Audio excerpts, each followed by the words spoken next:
पुरानी पेंशन की बहाली के मुद्दे पर आंदोलित सरकारी कर्मचारियों के व्यापक आंदोलन का मामला जहां तूल पकड़ा हुआ है, तो दूसरी तरफ पुरानी पेंशन की बहाली के मुद्दे पर आंदोलित सरकारी कर्मचारियों का गुस्सा प्रधानमंत्री नरेंद्र मोदी के खिलाफ भड़का हुआ है। और प्रधानमंत्री नरेंद्र मोदी पुरानी पेंशन की बहाली के मुद्दे पर आंदोलित सरकारी कर्मचारियों की मांगों को पूरा करने के लिए बीच का रास्ता ढूंढ रहे हैं। और इन सब के बीच में पुरानी पेंशन की बहाली के मुद्दे पर आंदोलित सरकारी कर्मचारियों की मांगों को पूरा करने के लिए पीएफआरडीए ने नया दांव चला है। और इस नए दांव से ही पुरानी पेंशन की बहाली के मुद्दे पर आंदोलित सरकारी कर्मचारियों का गुस्सा भड़क उठा है, और जिसी के नाते से एक नया बखेड़ा खड़ा हो गया है। दरअसल पुरानी पेंशन की बहाली के मुद्दे पर आंदोलित सरकारी कर्मचारियों की मांगों को पूरा करने के लिए पीएफआरडी ने नई कमेटी की घोषणा कर दी है। इस नई कमेटी का नाम है एनपीएस विशेषज्ञ कमेटी। इस कमेटी का काम यह होगा कि पुरानी पेंशन की बहाली के मुद्दे पर आंदोलित सरकारी कर्मचारियों के लिए एक निश्चित पेंशन की योजना बनाना, यानी कि कोई भी सरकारी कर्मचारी हो उसको एक निश्चित पेंशन दी जाएगी। इसी के साथ पुरानी पेंशन की बहाली के मुद्दे पर आंदोलित सरकारी कर्मचारियों की मांगों को जो पूरा करने का एक और विकल्प है वो ये है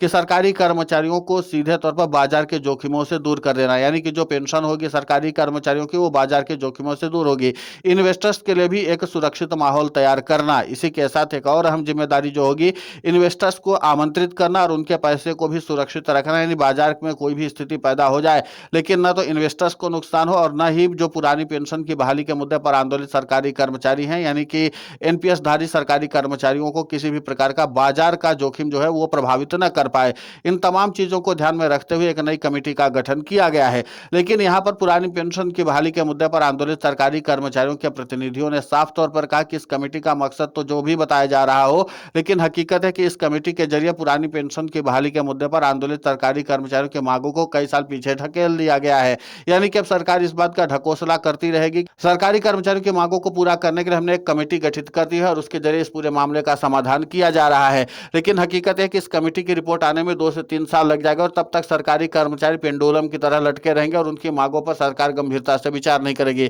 तो दूसरे शब्दों में आप ये समझ सकते हैं कि पुरानी पेंशन की बहाली के मुद्दे पर आंदोलित सरकारी कर्मचारियों के प्रतिनिधियों का जो गुस्सा फूटा है उसका मुख्य कारण है कि ये कमेटी जो गठित की गई इसकी रिपोर्ट आने में 2 से 3 साल का समय लग जाएगा, क्योंकि जाहिर सी बात है यह विशेषज्ञ कमेटी पूरे पहलुओं पर विचार करेगी और साथ ही तीनों पेंशन प्रणालियों का गहनता से अध्ययन करेगी। सबसे पहले गहनता से अध्ययन होगा एनपीएस का, फिर उसके बाद यूपीएस का होगा, फिर उसके बाद ओल्ड पेंशन स्कीम का गहनता से अध्ययन किया जाएगा। और हर एक पेंशन प्रणाली को समझने के लिए कमेटी जो है लगभग 1 साल का समय ले सकती है। और अगर 2-3 पेंशन प्रणालियों को समझने के साथ सरकारी कर्मचारियों की एक और जो मांग है वन रैंक वन पेंशन, यानी कि ओआरओपी जो है उसको लेकर के भी सरकारी कर्मचारियों की जो मांगे हैं उस पर भी गहनता से विचार किया जाएगा। तो जाहिर सी बात है कि मामला और भी ज्यादा पेचीदा और कॉम्प्लिकेटेड होता चला जाएगा। और इसीलिए पुरानी पेंशन की बहाली के मुद्दे पर आंदोलित सरकारी कर्मचारियों के प्रतिनिधियों का गुस्सा फूटा है, क्योंकि वो जानते हैं कि इस पूरे मामले पर सरकार ऊहापोह की स्थिति फिर से पैदा कर देना चाहती है। क्योंकि सरकार को इस बात का अंदाजा हो चुका है कि जिस तरीके से सरकारी कर्मचारियों ने यूनिफाइड पेंशन स्कीम में बट्टा लगाया और फिर उसके बाद सरकारी कर्मचारियों का गुस्सा लगातार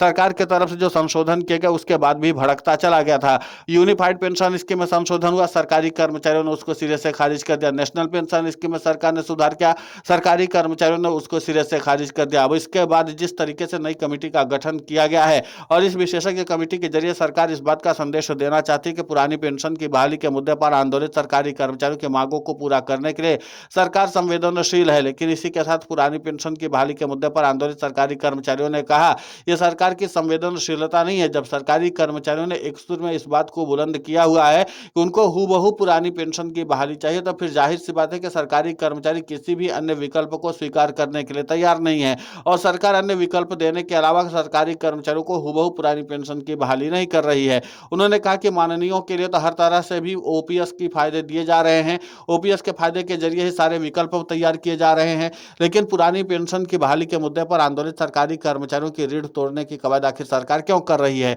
और इसी के नाते से अब सरकार और सरकारी कर्मचारियों के बीच रार ठनती हुई नजर आ रही है। अब देखना यह महत्वपूर्ण होगा कि जिस तरीके से एनपीएस की विशेषज्ञ समिति बनाई गई है, इस विशेषज्ञ समिति की ओर से क्या कुछ रिपोर्ट प्रस्तुत की जाती है। लेकिन इतना तो तय माना जा रहा है कि जिस तरीके से एनपीएस के लिए विशेषज्ञ समिति बनाई गई है और एनपीएस के जरिए सरकार इस बात का संदेश देना चाहती है कि सीधे तौर पर सरकारी कर्मचारियों को एक ऐसी निश्चित पेंशन योजना दी जाएगी जिसके नाते से सरकारी कर्मचारियों को कभी भी किसी भी प्रकार की आर्थिक दिक्कत का सामना नहीं करना पड़ेगा, बल्कि उनको एक सुरक्षित आर्थिक माहौल मिलेगा जिसके नाते से सरकारी कर्मचारियों का भविष्य सुरक्षित रखा जा सकता है। दरअसल ये पूरी कहानी शुरू होती है जब सोमवार की देर शाम पुरानी पेंशन की बहाली के मुद्दे को लेकर के नीति आयोग की अध्यक्षता में एक बड़ी बैठक बुलाई गई। इसमें कैबिनेट सचिव टीवी सोमनाथन, वित्त मंत्रालय के प्रमुख सचिव जो थे वो भी मौजूद थे। इसी के साथ पेंशन विभाग के सचिव वी श्रीनिवास मौजूद थे और इसी के साथ पीएफआरडी के चीफ भी मौजूद थे। और इन सब लोगों ने एक बात पर मंत्रणा की और उनकी जो सहमति बनी वो सहमति ये थी कि पुरानी पेंशन की बहाली के मुद्दे पर आंदोलित सरकारी कर्मचारी एक निश्चित पेंशन चाहते हैं, जिसके नाते से अपने भविष्य को सुरक्षित रख पाएं। और इसी बात को ध्यान में रखते हुए जब नीति आयोग के अध्यक्ष से गंभीरता से बात की गई तो उनको एक बात समझ में आई कि सरकारी कर्मचारियों के लिए एक निश्चित पेंशन योजना तैयार की जानी चाहिए,